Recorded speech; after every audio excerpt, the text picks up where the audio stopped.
good. ohun tó Olúwa sọ ni pé ó ní ẹran aṣọ white ẹ fi gold sí ìpàṣẹ ní gold yẹn kò ṣe design. God has told us to actually use a white garment and tape it round with èmi nìkan ni gold yẹn yé àwọn tó bá kàn jí wọ́n jìbò wọn lọ pé àwọn fi ya ẹgbẹ́ sọ́tọ̀ ni eléyìí wọn fi ya ẹgbẹ́ sọ́tọ̀ o. Some people might think it was used to segregate ourselves. ìpàṣẹ Olúwa ni gold tó ń wọlé sí aṣọ but yẹn. it is God's direction. Hallelujah. Hallelujah. Kí ló ti wí? Olúwa, èmi mọ̀ pé ọ̀nà ènìyàn kò sí ní ipa ara rẹ̀, kò sì sí ní ipa ènìyàn tí ń rìn láti tọ́ ìṣísẹ̀ rẹ̀. Ó ti tán. Ẹni tó Olúwa bá ti pàṣẹ fún. Whosoever God directs. Kò ń ṣe agbára rẹ. It is not by your power. Kò ń ṣe mímọ̀ ṣe rẹ. It is not because you know how to do things. Kò ń ṣe ọgbọ́n rẹ. It is not by your knowledge. Kì í ṣe òye rẹ. It is not your understanding. Ìpàṣẹ Ọlọ́run. It is God's direction. Gbọ́ nǹkan tó Olúwa sọ fún mi. Listen to what God nígbà has tá a fẹ́ told ra me. ibi yìí àárí owó fi rà àárí owó sẹ̀. When we wanted to buy this Ọmọ àwọn tó ń land, pè we lówó had no kò money sí. to actually pay for it. A kò kówó yẹn jọ Ọlọ́run kàn rán èèyàn kan láti kówó yẹn jọ church ò ní owó. God just brought in somebody to raise the nígbà tá a money dẹ̀ wọ for ibi the ó ní church. wò ó. But when we got here, he told me to look. Ó ní wàá ra ẹgbẹ́ That you wàá would, ra ẹgbẹ́ that I'll buy the land beside Mo wá it dúró, and mo the ní bọ́lá one fẹ́ next rówó to ẹ̀. it. And I asked myself, how do I get nígbà this tó ń money? tà á mo ní wọ́n ti tà á. And I told God after they had sold it that this land had been sold. Hallelujah. Hallelujah. Sunny Adé ó wá síbí ó dúró síbí ó wò ó lọ sáà ó ní chọ́ọ̀chì ó ní ibi tóun ti rí ó ní ó débi ọ̀pẹ yẹn ọ̀pẹ dúdú yìí ó ní ibi tó dé nìyẹn ó ṣe dúró nìyẹn ó ní ibi tóun ti rí nìyẹn. We saw the church Only going farther than this place. chọ́ọ̀chì ó ló máa lọ báyìí. He said the church would go this way. sọ ó ń confirm nǹkan tẹ́mi ti rí yẹn padà ní. You know, that man wọ́n á was dúró mo ní báwo confirming ló what ṣe I saw. possible. And I kept asking, how possible is this? gbàtà bẹ̀ sí ń ra ẹ̀yìn yẹn tá à ń rà ó níbi tá a rà á dé o. But when we started buying it, there was a particular point we bought àwọn it. onílẹ̀ bẹ̀ wá láti gba ilẹ̀ yẹn ni o gbogbo ibi tí ọ̀nà wà yẹn kò sọ́nà ń bẹ̀ tẹ́lẹ̀ o ṣé wọ́n á là á àwa fún wọn táwọn ará bẹ̀ yẹn gbá. But the land Ṣé pé sellers wanted to take the tòótọ́ ni land ṣá? from the owners. ọlọ́dẹ sì ń insist ó là ní ibi tí church yìí máa dé níbi báyìí ló máa dé But God ṣé still bẹ́ẹ̀ ni ṣá saying that the church would get to that particular point he has a fẹ́ said. raise 200,000 àárí. We wanted to raise 200,000. ẹni tó máa ní ilẹ̀ tó wà but lẹ́gbẹ̀ẹ́ God kò lè afforded dá ní it. 250 kò lè dá ní 500 táwọn máa ta ilẹ̀ ẹgbẹ́ yìí sá máa sọ̀rọ̀ bí 6 million 7 million. As at that time, nobody could raise 500,000, but right now you'll be talking of about 6 million naira to buy sórí a particular ìpàṣẹ plot of land. ìpàṣẹ Ọlọ́run But God's Ọlọ́run lè sọ fún ẹ pé direction, kó gbéra ní ibi kó máa lọ sí Ìjẹ̀gùn kó ní nǹkan tó ń fẹ́ ṣe ń bẹ̀ God could o lè direct you to débẹ̀ go o lè to má jẹ́ Jerusalem, kíákíá o that there's something he wants to do which might not be ṣùgbọ́n tó bá mọ̀ nǹkan immediate. tó ń ṣe But if you know what you're doing, ẹ̀yin lẹ paláṣẹ you tell God you have directed this. ibi Olúwa ló paláṣẹ ká wá síbẹ̀ It was God who directed we come here. gbogbo ọ̀tọ́ lọ́run dẹ̀ sọ pátápátá bẹ́ẹ̀ ló ṣe rí. And everything God said came to pass. Hallelujah. Hallelujah. Genesis 24:51 ohun tó Olúwa paláṣẹ What God has directed. tó bá tẹ̀lé If you follow it, ọ̀nà á lọ déédéé things will go on smoothly for wàá ráyé gbé you. You live life well. ilé ayé ò ní dojúrú Your life will not be in ọ̀nà ò ní shambles. dojúrú. Your ways will be smooth. Gbaná àlàáfíà yóò dọ̀kan mi. Gbaná ògbàrí ọ̀rẹ́ àrí. Èmi ò fara tì ọ́, jọ má tọ́ mi sọ́nà, jọ má tọ́ mi sọ́nà títí ayé. ẹni tó lọ́run bá pa àṣẹ fún Anyone who God has directed a máa tẹ̀lé ohun tó Olúwa bá wí. will follow what God has said. àní kánjú We will not be in haste. gbọ́ àwọn kan àìjọ bẹ̀rẹ̀ bíi nínú kò sí pan nínú oòrùn We started this place together with some men without a roof Wọ́n under sí mọ́ o. the sun. They are no longer alive. nígbà tá a fi igi tá a fi gbé dúró pẹ̀lú pan When we had just wood and roofing to cover the place, àwọn kan wá dé some people came in. wọ́n bẹ̀rẹ̀ sí jókòó sínú AC. And some people started coming in and to sit in the air-conditioned room. wọ́n sí ń bẹ̀ nígbà táwọn kan ń roko bẹ̀ o. They were not there while some people were cutting the grasses in the church. wo ọ̀nà mọ́tò lè dé ibi ibi mọ́tò ń dé nìyí. There was no way to bring in ojú ọ̀nà kan tó lè wọ bí rèé. We only èèyàn had a kankan ò lè lọ particular báyìí tó path bá lọ báyìí inú gbó ló ń lọ. to bring us in. You could not go the other way, else you'll be in the bush. máa wo àwọn kan wá dé nsìn àwọn ìlú wa ń jẹ ọrọ̀ àwọn yẹn. But some people have come to feed on other people's ò labor. ní iṣẹ́ fọmọ ìlú mi láti jẹ. ọ̀rọ̀ mi ò yé ẹ mo ní ò ní iṣẹ́ fọmọ ìlú mi láti jẹ sẹ́ẹ̀. àwọn ènìyàn nísìnyí tó bá wá èèyàn mi ló máa wá pàṣẹ fún wọn àwọn tó ń pàṣẹ fún ènìyàn èmi wá pàṣẹ fún wọn pé ẹ lè rí wọn ẹ máa lọ. Those same people I was talking about, if they come in, they'll be Kò ní ordered túmọ̀. around. ìtìjú ni Do you think it doesn't have a meaning? bí èèyàn bá tẹ̀lé ìpàṣẹ Ọlọ́run. If you do not listen to God's ohun tó lè ṣẹlẹ̀ ni directions. pé wọ́n kanjú. But what happened was that they were in bí aládùúrà ṣe haste. sọ ó ní afọ́jú láláìgbàgbọ́ ó ní kò mọ̀ ṣe Ọlọ́run. A believer is said to be a báwo ni blind sọ́dọ̀ person olórin and jẹ́ kó does jẹ́ ń not gbọ́. Àtọ̀nà gbàgbọ́.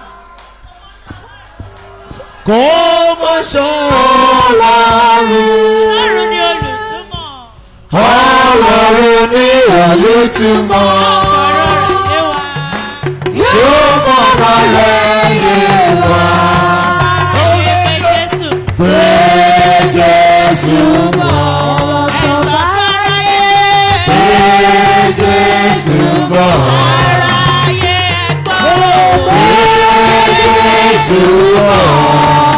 Ẹ̀yin ọmọ ogun ẹ̀dá múre kiri. Numbers 16:40. ṣé o mọ àwọn tó ṣẹlẹ̀ báyìí. Do you know síbẹ̀ what ká happened pàṣẹ ká We should- pàṣẹ fún Fáyọ̀ṣe pé Fáyọ̀ṣe wá o. We should actually ask Báyìí ni kò Fire ṣe. to come and do this for us. ó tún máa yàtọ̀ bá ṣe máa bá sọ̀rọ̀ dé bá ṣe bá sọ̀rọ̀ ńgbà yẹn àtún change. nísìnyí báyìí akọ̀ pàṣẹ ni pé aléyàn méjì ọmọ wa méjì But right now we could order him that we have 2 people bá wa ṣe wọ́n báyìí. and that we want you to do this ọmọ wa for them. méjì bá wa ṣe báyìí These kápò 2 léyàn people, mẹ́rin. we want you to do this for him. ìpàṣẹ nìyẹn àwa fọwọ́ sáyà bá a máa wò. That's an order and we'll just fold our arms and look at him. àwọn náà ni wá ṣe bí àgbàyà kò ní bá máa dúró pé But we also not act orin like kan máa ń kọ́ old fáwọn fools. wòlíì ajíwọlé ara wòlíì wá gbẹ̀kọ́ ọba mọ̀mọ́ gbé pàṣọ ọ̀pá ìyàlé mi lọ́wọ́. àwa nílò wá pé àwọn ẹjọ́ fún alẹ́ kọ́tà jẹ́ ọlọ́run ní ṣerú wa bẹ́ẹ̀. God will not make us become old àwọn ni pé fools. ok ìwọ ẹ tọ́jú àwọn èèyàn díẹ̀ báyìí. We'll just tell him to take care of this particular people. àṣẹ ni It is a direction. àṣẹ ni. It's an order. béèyàn bá ń gbọ́ àṣẹ ọlọ́run kò lè kùnà. When you listen to God's directions, you will béèyàn bá ń gbọ́ àṣẹ ọlọ́run kò lè ṣubú. when you listen to God's direction, you will not stray. ọmọ kan wà tí máa mú gbà yẹn màá sọ máa ní má kánjú There wàá was a thought I gbádùn used to ọlá ẹ má tell, dùn. do not be in haste. Ṣùgbọ́n You ní live sùúrù. life well. But ṣùgbọ́n you mo rí need pé to be nǹkan tó ń ro patient. nǹkan ńlá kò But wá you débẹ̀. noticed what she wanted was mo ní wo something ibi great. èmi ni máa sọ ẹ́ dolóríire ọlọ́run ní By èmi ni máa kept sọ ẹ́ telling her dolóríire. that- of telling him that God has ordered it, I will be the one to make you a successful person. tó bá wò ó ń sìn ọmọ kékeré ni ó ti dàbí bàbá 60 years. But if you look at that person now, he looks older than his age. ó wá lọ káàkiri wọ́n wá ní pé ibi tó ti máa ṣoríire ó ti filẹ̀. After going to so many places, it was told that he had left the ó wá place ní was pé supposed to kémi be kọ́ pàṣẹ successful. pé ok lágbájá máa bọ̀ mo ní báwo mo ṣe fẹ́ pàṣẹ. And he said, I àṣẹ should wo ló wà actually lẹ́nu mi order láti him pa to báyìí. come. And I asked him, what is it that òórùn yẹn dẹ̀ wá order? easy ẹ ok má wọ rí jẹ́ ó dọ̀la jẹ́ ó dọ̀túnla jẹ́ ó And I di started ọ̀la telling him to jẹ́ ó come di ọ̀túnla today ó bá and tán. tomorrow. tọ́lọ́ bá pa àṣẹ fún ẹ bí tọ́lọ́ bá pa àṣẹ fún ẹ kó jókòó sí má ṣàṣejù ń bẹ́ o. When God tells you to stay somewhere, do not do more than what God has ordered you to. àyékáyé tí ó lè wà o agbára rẹ̀ náà ni ipòkípò tí ó lè wà yìí o agbára rẹ̀ náà ni. ó tán gbà wípé àṣẹ ẹ̀ ló fi gbé ẹ sí ipò yẹn. Accept that it was in his direction he left you, he kept you in Wá that ṣe post. dáadáa, má babẹ̀ jẹ́. Do things well and do not ruin the place. Òwe 2024, má babẹ̀ jẹ́ o. Do not ruin the position you are. Má kánjú kọjá kàdárà. Do not be hastier than your destiny. Má ṣe ní pé nǹkan tọ́wọ́ Yorùbá ti tó máa fi gàngàn fà á. Do not tell yourself, I will take by force that which I cannot reach. Nítorí wípé Because Ọlọ́run tó pa àṣẹ fún ẹ, the Lord who has ordered you or directed you ó ti mọ nǹkan tó fẹ́ ṣe fún ẹ. knows what he wants to do for you. Olúwa pa àṣẹ fún àwọn ẹ̀gbọ́n Jósẹ́fù. God directed Joseph's elder brothers Ó ní kán tà á that they should sell him kó ba lè dé ilẹ̀ ìlérí. so that he would get to the promised land. Wọ́n tà á o. They did sell him. Wọ́n tẹ̀lé àṣẹ Ọlọ́run They yẹn. followed God's direction Wọ́n dẹ̀ tà á. and they sold him. Nígbà tán tà á. After selling him, Láti lè mú ìlérí Ọlọ́run tó lúwa ti pa láṣẹ sí ayé Jósẹ́fù ṣẹ. bring God's promise to a fulfillment, Ọlọ́run fúnra ẹ̀ wá fi ìyàn já ìlú. God now puts the land into a famine. Nígbà tó fi ìyàn já ìlú yẹn, After the ó land wá was ní in kí àwọn famine, yẹn kán wá padà lọ. he then ordered them to go back. Àṣẹ àlá tí Ọlọ́run ti fi wọn Jósẹ́fù yẹn The authority and the vision Joseph was showed láti lè wá mú ọ̀rọ̀ yẹn ṣẹ. to make that vision come to pass. Wọ́n wá ro oúnjẹ ń bẹ̀. They came to that land to buy food. Nígbà tán ní pé gọ́vnà ló dé yìí, When they saw that the governor had arrived, wọn ò mọ̀ mọ́. they did not recognize their brother. Àṣẹ àlá tó ti lá ní ọjọ́ yẹn lọ́hùn. The authority and the vision he was showed in Tí the wọ́n past bí inú ẹ̀ tán fẹ́ pa á, ṣùgbọ́n tọ́lọ̀ ní kán tà á. that made them angry and wanted to kill him, but God ordered that he should be sold. Àṣẹ àlá yẹn wá ṣẹ. That vision came to pass. Bàbá ẹ̀ dọ̀bálẹ̀ fún. His father bowed before him. Àwọn ẹ̀gbọ́n ẹ̀ dọ̀bálẹ̀ His fún. brothers bowed before him. Àṣẹ àlá kan wà tọ́lọ̀ ti pa láṣẹ tó yẹ kó wá sí ìmúṣẹ nínú ayé ẹ̀. There was something God showed you that ought to have come to pass Kí in your life. ilẹ̀ ní tó ṣú. Olúwa yóò múṣẹ nínú ayé rẹ̀. Àmì Jésù. Àmì ẹ̀yẹ òrin lẹ̀mí tẹ̀ ṣe fẹ́. Mo ní àlá kan wà. Ní orúkọ Jésù. Orúkọ Jésù. Àlá tó ní àṣẹ nínú Ní ni. orúkọ Jésù. Tolúwa ti pa ẹ́ láṣẹ nínú àlá náà. Jésù. Mo ní kí ilẹ̀ ní tó Ní ṣú. orúkọ Jésù. Àlá Tolúwa pa ní àṣẹ tó bí ọ̀tẹ̀ nínú yẹn. Jésù. Àlá yẹn á wá sí ìmúṣẹ. Jésù. Àmì Jésù. Ẹ ṣe kí ló ti wí? ìrìn tí ènìyàn rìn láti ọ̀dọ̀ Olúwa ni. Ta ni nínú àwọn ènìyàn tí ó lè mọ ọ̀nà rẹ̀? Ó tán, hallelujah. Hallelujah. Ọ̀nà rẹ̀ kò yé wọ́n bá ná. Àwa márìndín ni. Àwa márìndín ni. Ó pa iṣẹ́ ìjìnlẹ̀ mọ́. Ó pa iṣẹ́ ìjìnlẹ̀ Ó mọ́. sì ń ṣe bí ọba. Ó sì ṣe bí ọba. Ẹ lọ sọ fáráyé. Jésù bọ̀. Sọ fáráyé. Jésù bọ̀. Sọ fáráyé ẹ gbọ́. Jésù bọ̀. Ẹ̀yin ọmọ ogun ẹ̀dá múre kiri. Ẹ ṣe ohun tí Olúwa pa ní àṣẹ. What God has directed, Kò sí èèyàn kan ò lè dá dúró. no man can stop it. Àyàfi tí èèyàn bá wá ṣẹ̀ sí Ọlọ́run, Except that man sins against ó lè God, wá jẹ́ kí ìlérí yẹn yẹ̀. that will disrupt the covenant. Àbẹ́òrí Ọlọ́run fún Fáyẹmí ní ó fún ní àṣẹ. God commanded fire me. Lẹ́yìn ìgbà tí a lọ ṣe ìsọjí tán tá a ṣe gbogbo ẹ̀ tán, After we went for the revival, wá ní pé ok kó má bàa dàbí pé kò ní jẹ́ kí ọ̀rọ̀ àṣẹ èmi Ọlọ́run ṣẹ. and God said, so that it would not look as if my Ó wá lọ covenant pé ó will lọ not gbé come to Fáyọ̀ṣe pass. wá. He brought Fayoshe. Mi ò mọ̀ sẹ́. I did not know Fayoshe before that time he came. Ìjọ tó fi wá Sunday yẹn tó wọ ìró àti bùbá ta lọ sókè táwọn èèyàn bá ya fọ́tò ó tán. The first time I saw him, Nísìnyí kẹ́ ẹ bá ya fọ́tò yẹn ń sìn ó yẹ kẹ́ ẹ bá ra fọ́tò yẹn lọ́wọ́ mi 2,000. those of you who were in the Ó tọ́ photograph ẹ̀ ń with jẹ́ him ya should fọ́tò come by pẹ̀lú for ẹ̀ me. ó wà lọ́wọ́ mi I have the 2,000 picture with me for 2,000 naira each. ní òkè màá wá gbé fún yín màá ní ẹgbà wàá lọ gbé sílé ẹ àwọn èèyàn wá wò pé ṣé o mọ o bá gómìnà ya fọ́tò ni And tó bá people lọ will pé start family asking nìyí you, ó lè máa "Are you- fún ẹ do ní you know this ọ̀wọ̀ governor?" pé ó máa mọ gómìnà ó máa mọ yan ó mọ yan ó ti tán ó It mọ yan ó starts mọ to yan ó bring a mọ kind yan of prestige to you. ó tàn wá ti ní fọ́tò yẹn 2,000 tó bá ti ní wọ́n ti bá ya fọ́tò ń ta yẹn ẹlòmíì ò lè bá láyé ra ya fọ́tò tó máa fi kú If you have that picture in your house, Ẹ bẹ́ẹ̀ kọ́. it's 2,000 naira. aláyé eré Pictures. kó bá aláyé ra ya fọ́tò. ẹ ṣe ó ra àwọn ọmọ èkìtì nìyá yẹn ó lè ẹlòmíì ò ní bá ya fọ́tò tó máa fi kú bí àwọn oníjàmbá àwọn oníjìbìtì lọ́wọ́ bá ya fọ́tò Some people will not be àwọn ẹgbẹ́ confident to ẹlẹ́ran be in the same ẹgbẹ́ photograph with good people. onírọ́bà láwọn bá ya fọ́tò ọlọ́run á ṣàánú wa Àmì Jésù.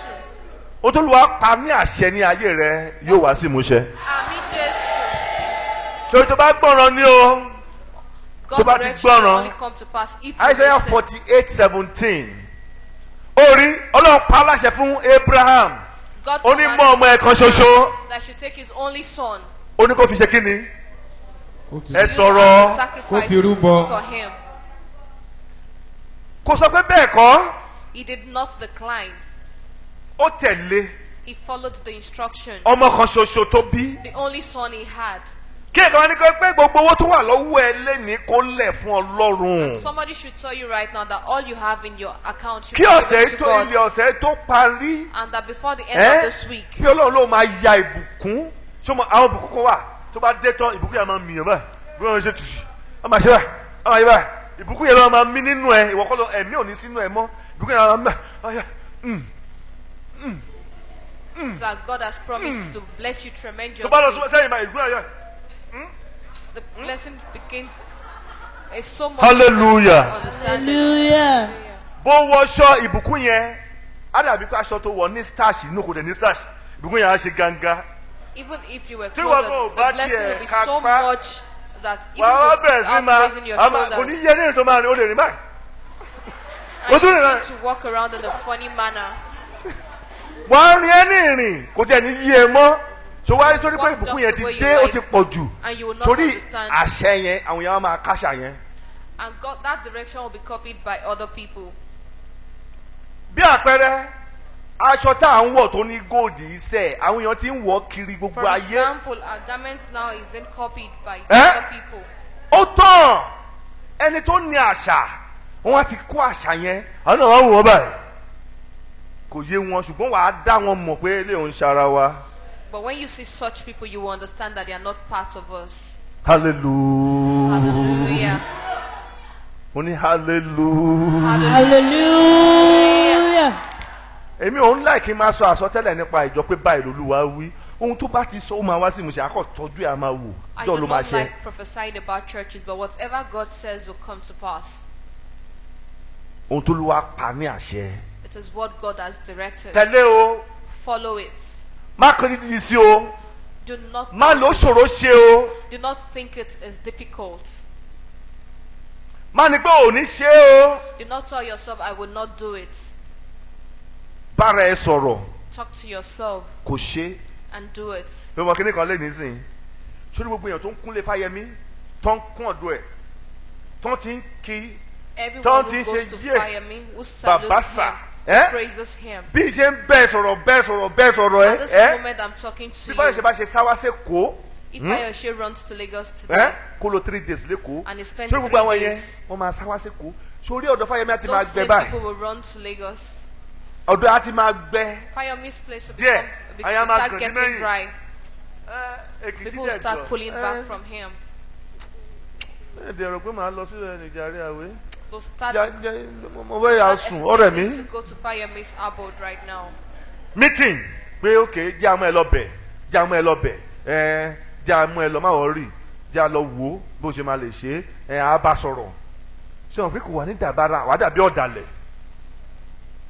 Right now you look like a Abori. betrayer or a traitor if you keep going to such a place. nítorí pé afọ́jú aláìgbàgbọ́ sẹ̀ ẹni tó bá ti fọ́ ojú ẹni tó gbàgbọ́ afọ́jú ṣọ̀pọ̀ afọ́jú kì í gbàgbọ́ kò kì í gbà kan gbọ́ An unbeliever is Kò ní not pé- a blind person. ọba ìlú wa afọ́jú ni ọba ìlú wa afọ́jú lọ́ba ìlú wa nígbà tí mo gbé báìbù fún ó bá gba báìbù yẹn ó bá yà torí pé kò gbàgbọ́ ìbáìbù tóbi. He's an unbeliever. I gave him a Bible and he said the Bible was quite big. Kò fọ́nì It's ó tẹ́ ó bá ti wo báìbù tiẹ̀ ó bá gbé báìbù tiẹ̀ fọ́nì ó bá gbé sórí báìbù yẹn ó bá then fọwọ́ brought ńlá. out his Bible to measure the one I gave to him. Èkìtì dẹ̀ máa ń fọ́nì tó bá pariwo báyìí ẹ̀jẹ̀ kan bá yà ọ́ lẹ́nu yóò fà mẹ́rin yìí rí. These people are so surprising when they exclaim, you actually have Èkìtì to wọ́n laugh. yan ara oko gan. They- Hallelujah.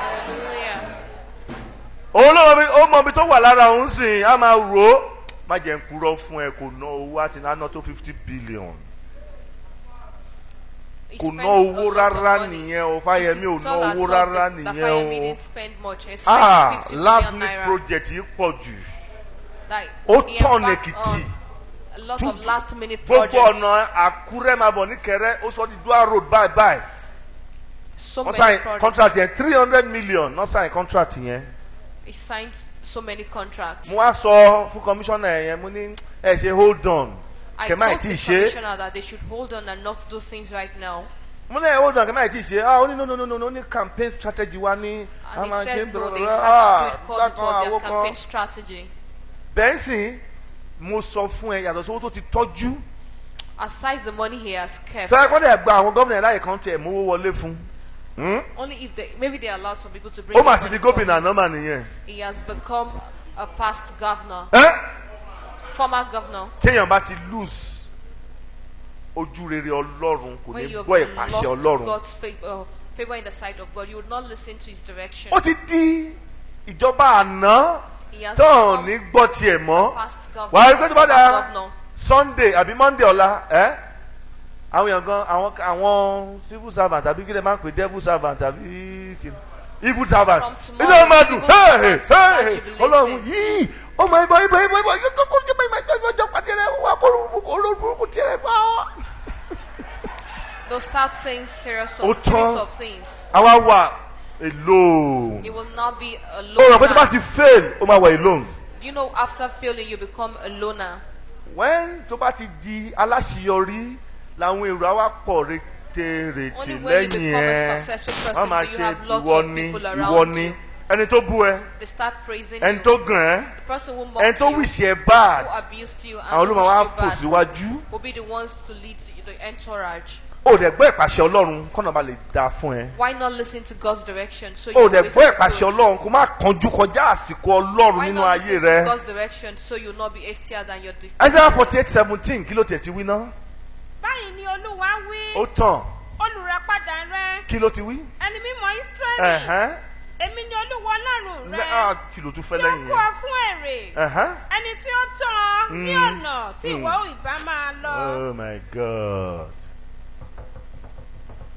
Hallelujah. Hallelujah. Hallelujah. Olúwa mú jẹ́wọ́ ẹ̀ṣẹ̀ ńlá mi. Ó mọ̀ bí mo ti rí. Ó mọ bí mo ti rí, Bí mo ti wà. bí mo ti wà. Ó sì lọ. Jọ̀wọ́ ẹ̀jẹ̀ mi dùn. Ọkàn mi mọ́ lónìí. Ọkàn mi mọ́ Ọkàn mi mọ́ lónìí. ọkàn mi mọ́ lónìí. Ìdí mímọ́. Èrí mímọ́. Mo folúwa bẹ́ẹ̀. I beg you in God's name, Má kẹ́gàn ọ̀rọ̀ àṣẹ Ọlọ́run o.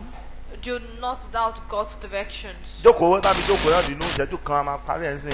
Má kẹ́gàn àṣẹ Ọlọ́run o. Do not mock God's Bólúwa bá ní pé direction. ṣáà ní sùúrù. If God tells you to be patient, Ohun gbogbo yóò yọrí sí that rere. things will come out successfully. Ọmọdékùnrin kan tó wá ṣe testimony in English service. A particular young man testified in Ó gba English service. 25 international passports. He was given 25 international Ó ti bẹ̀rẹ̀ passports. visa láti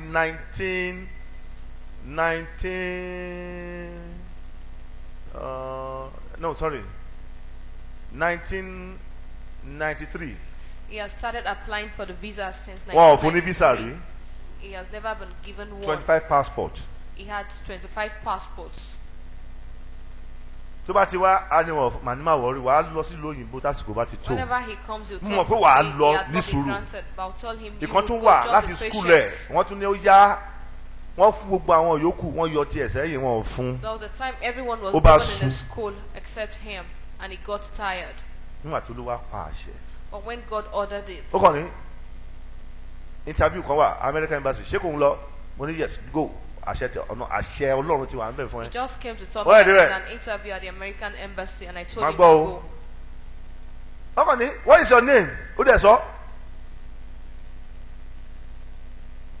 Ó ṣì ń kó business card jáde ó ń kó gbogbo nǹkan láti fi defend ara ẹ̀ ó ní kó gbà don't worry. How many visa, how many months, how many years do you want, how many days do you want to spend in America? Ó yẹ sọ pé only 1 week. Only okay, no problem, no problem, no problem, no problem. I know what to do for you. Then how often do you want to be going? Only 2 times in a year. Ó yẹ sọ pé okay, go, I will give you 2 years. He was only asked for his name and Sorry. and how long he wanted to stay. Go, I will give you He 2 only years. asked for 1 year, and he was given 2 years by the interviewer. Ibẹ̀ ó lọ sí Canada. From there, he went to Canada. Canada for only 1 year. Canada. From gave him there ó 1 lọ sí year. Brazil. From there, he went to Brazil. Brazil ní ṣe fẹ́ lọ wo bọ́ọ̀lù ni. Brazil asked him if he only Ọlọ́run á wanted ṣe to business go ó dẹ̀ máa wo bọ́ọ̀lù wọ́n watch tún the gbọdún football. méjì fún láti Brazil. And he was given another 2 years visa from the Oríṣẹ́ Ọlọ́run. embassy. Tólúwa bá ti pa á ní àṣẹ. When God has directed it, Àsìkò tó pa á ní àṣẹ sí yẹn the time he directed it kò ní yẹ̀. will not be shaken. Èmi ò kí ń wò báwọn yẹn ṣe ń wo. Ó lè ní nǹkan tọ́nà fẹ́ jẹ́ kí n kọ́. Ó lè ní nǹkan tọ́nà fẹ́ jẹ́ kí n rí nípa ọ̀rọ̀ Fáyọ̀ṣe. Kò yẹ kó wọlé. There's Àbí kí ló probably a fẹ́ ṣe? lesson God wanted me to Àbí learn kí from la fẹ́ Fayoshe's jẹ? case. Àbí kí la ó jẹ́ nípasẹ̀ ìjọba ẹ̀? No. I do not look at things like what do we get from Bẹ́ẹ̀ his fẹ́ wo governance. gómìnà mélòó láti bá pàdé? President mélòó? Èèyàn mélòó láti bá pàdé láyé? And I ask myself, how many governors of Dárúkọ presidents olókìkí have tó we wà met? Nàìjíríà ẹ̀. Dárúkọ èèyàn tó wà Nàìjíríà ẹ̀. Ká lóhùn mọ̀ wá. Anybody, and I would say he has not met us before, does not know us. Ṣùgbọ́n kí lọ́lọ́run fẹ́ jẹ́ kí n kọ́? Ìbéèrè tèmi nìyẹn. The question Kí I ni ask Ọlọ́run myself aláṣẹ? is that what pé does kí n God ṣe want me to pẹ̀lú ẹ̀? learn from this? And my own other question is Ó what lè does débẹ̀ kọ́ lọ́ God máa lọ direct pé me to wá do? fárígá fún primate yẹn o. Tó bá tẹ̀ dá lóhùn. Mi ò lè bínú sí i. He probably has been Nǹkan tí Ọlọ́run fẹ́ jẹ́ directed kí n kọ́ lẹ́kọ̀ọ́ á to sọ fún mi. disagree with me, Ó tán. and God would tell me what He wants me to learn from it. So I would Tí not Ọlọ́run bá argue. rán sí wa, If God does not send kò ń ṣe him sẹ́mi to o. us, Bí Ọlọ́run bá rán sí wa, if God has not asked him to do anything for us, kò sí nǹkan tó máa ṣe fún there wa. is nothing he would do. Ṣùgbọ́n tọ́lọ́run bá rán sí wa, But if God says he will do things for us, á jókòó bì í. we will be A máa seated tẹ́. here, Bàbá ṣe ń tẹ a máa gbọ́. and whatever we say, he will actually understand and obey us. À ní ṣàṣejù. We won't do beyond ourselves. Promise tèmi nìyẹn. Èèyàn That's mẹ́rin my ni màá promise. kólẹ̀. Màá dẹ̀ gba I'll appointment. give him 4 people. Ìyẹn tí Ọlọ́run And bá I'll rán get sí wa appointments ni from o. him. Only if God has directed him Ṣùgbọ́n to tó bá rán us. sí wa, But if God has not sent kò him sí to nǹkan tí mo us, fẹ́ ṣe. there is nothing I can do about it. Ìfẹ́ Ọlọ́run yẹn la máa fi gbogbo nǹkan lẹ̀ fún. We'll only leave things for God's will to be Òun done. nìkan lọ́ba. He's the only king we have. Ibi tó máa ti di fún ó ti mọ̀. What he would do for us, we Gbogbo ẹ̀ tá a know. bá ṣe lóore kọ́ ló ń bọ̀ wá dúpẹ́. It is not everyone we've done favor for that will come Ọlọ́run to ti thank mọ̀ us. wípé ó lè ṣe yan 50 lóore kéèyàn kan kó wá dàbí èèyàn 500 fún ẹ. God knows you could actually do favor for 50 people and Bébí one ṣe ń ronú person will nìyẹn come o. around to act Èmi ò ń like ṣèyàn 500 lórí people. jókòó pa síbẹ̀. I do not do things for people and expect to be repaid. Torí pé àwọn ìrírí tèmi ti rí ìrírí ìyanu ni o. Máa ń wò pé ẹ tún gbélé èdè bàbá. When it does Bẹ́ẹ̀ni it, bá ń I ṣe see things ìjẹ́rìíságbára Ọlọ́run ẹ lè miraculously. gbà mí gbọ́ ni. But when I actually give my testimony, Àyàfi àwọn tó bá you ṣẹlẹ̀ will not lójú believe. wọn nìkan lámọ̀ pé eléyìí yàtọ̀. But only the people around me at that time would believe what happened. Olúwa gbàdúrà gbogbo wa. We just Ẹ má jẹ́ gbọ́kànsókè lórí asán. do not Ẹ jẹ́ let ká fi gbogbo nǹkan lẹ̀ us sọ́wọ́ be Ọlọ́run. and in Tọ́lọ̀ vain. bá ṣe dáadáa fún ẹ béèrè pé Olúwa ẹ ti ṣe lé ìfẹ́ yín kó ṣẹ. When God does things for you, Tó o bá ṣe bẹ́ẹ̀ kò ní ask sọ pé him for his will. ìwọ nìkan gbàdúrà fún Fáyọ̀ṣe gbàdúrà fún Fáyẹmí If Oh, understand you there. not ask me alone to Fáwọn ṣe abẹ́ ẹ fire sọ̀rọ̀. and fire me. ìyẹn náà bẹ́ẹ̀ sọ̀rọ̀ wọ́n á sọ̀rọ̀ àṣírí báwo ló ṣe fẹ́ ṣe. Both of them will tell you secrets. ṣé And you wàá lọ ask sọ how do you nǹkan tó intend to gbọ́dọ̀ go yé to it? wàá sọ fún B. Would you tell Ó ti A what dalẹ̀. you've heard from B? You have become a traitor if you do so. báwo ló ṣe fẹ́ sọ̀rọ̀ kí ló fẹ́ sọ fáwọn méjèèjì. What do you want to tell both of them? eléyìí máa wọlé eléyìí máa wọlé. You tell both of them you will actually win the elections. àṣẹ ọlọ́run ìfẹ́ ọlọ́run ló máa wá dúró dè. You actually have to stand on God's direction and God's will. bí èèyàn bá ti dúró tí èèyàn bá ti tẹ̀lé ìpàṣẹ ọlọ́run If you follow God's directions, ó ti tán. it is finished. pẹ́pẹ́jọ́ tí ẹ fi wá yẹn tẹ́tí ń sá mo nínú mo ní ẹ má ṣe bẹ́ẹ̀ pé ìkà ẹ má jà ṣe ìkà nígbà tí ẹ lọ sẹ́kìtì ẹ ṣe di gọ́vnọ̀ ẹ tó dé ẹ ṣe di gẹ́ẹ̀ ní ṣe bẹ́ẹ̀ o ẹ ṣe jẹ́jẹ́ nígbà tí wọ́n bá ti rí bẹ́ẹ̀ yẹn àwa ṣe báyìí. I asked you to be neutral. àwa when you wò wanted kọjá to be- ibi tí when you àwọn wanted to èèyàn ń play wò ń with sìn both wọ́n máa parties. wo iwájú àwa tẹ etí láti gbóhùn olúwa. Wherever you kò are, ṣe you pé wàá look dán ahead pé and try to listen to God. èèyàn kan máa ok báyìí ni kò tó báyìí ni kò lọ o èèyàn kan wá bá mi ó ní ọ̀rẹ́ òun ó fẹ́ ṣe deputy mo ní má jẹ́ ó ṣe deputy sọ kó padà síbi tó báyìí ti wá ṣe yẹn màá sọ fún ẹ kó lọ mú wá nǹkan tó máa ṣe fún ẹ màá wá sọ fún. Somebody told me about a friend Màá that wanted pàṣẹ to fún be ni. deputy somewhere, and I told him not to do things like that. I should do this. Tó bá Bring tẹ̀lé him ìpàṣẹ and I'll Ọlọ́run. tell him what to do. ilé ayé ò lè rí bárabàrà. If you listen to God's instructions, your life will not be in disarray. mo fẹ́ yẹ kó tẹ̀lé ìpàṣẹ ọlọ́run o. I want you to follow God's directions. ẹlòmíì iṣẹ́ afọlẹ̀ ló yẹ kó máa ṣe wọ́n á sọ fún anẹ́ọ̀tì alọ́ṣẹ́ ń báǹkì. Some ẹlòmíì people ought iṣẹ́ to be cleaners, iṣẹ́ but they'll tell kúlékúlé ló yẹ them kó no, máa go ṣe. work in a bank. amówó ẹ̀ á ní nǹkan ọ̀tọ̀ ló máa ṣe kò ní yé People do torí kò not gbọ́ ìpàṣẹ understand ọlọ́run. themselves because they do not listen to God's kí ni kádàrá directions. pa láṣẹ fún ẹ kí ni ẹlẹ́dàá pa láṣẹ fún ẹ láti What ṣe. has your Creator told you to do? ìyẹn ni kò ṣe o.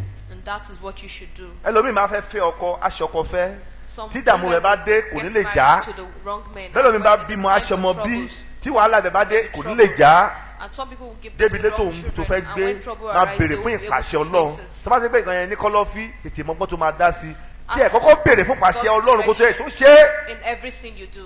wọ́n yẹ kó tó bá ti ṣe tán nígbà ìṣẹ̀wá máa béèrè pé báwo la ṣe ṣe ọ̀nà la gbé gbà báwo la Ask ṣe for gbé gbà directions before you do things lè and work. not after you've done them, so things will work out well. ọlọ́run á ràn wá lọ́wọ́ May God help us all. ojú òní tì wá.